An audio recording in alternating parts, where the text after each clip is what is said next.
Assalamualaikum warahmatullahi wabarakatuh. Jamaah dimanapun berada, pesan Nabi Muhammad SAW, wallahu fi auni al-abdi ma kana al-abdu fi auni akhihi.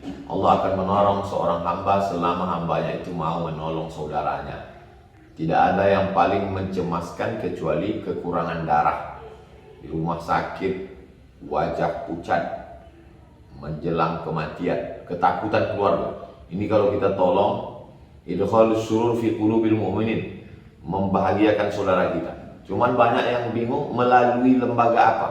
Ada namanya BFLF, Blood for Life Foundation.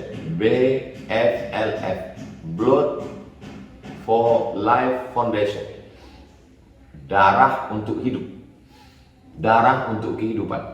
Saya mengucapkan selamat Hari Milad Blood for Life Foundation Indonesia yang ke-12 tahun.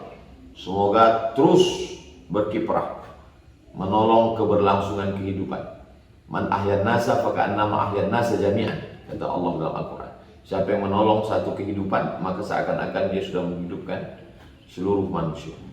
Mudah-mudahan seluruh warga Indonesia saling berkolaborasi bersama Blood for Life Foundation untuk menjalankan misi kemanusiaan yang berasal dari masyarakat untuk masyarakat. Berkah selalu. Assalamualaikum warahmatullahi wabarakatuh.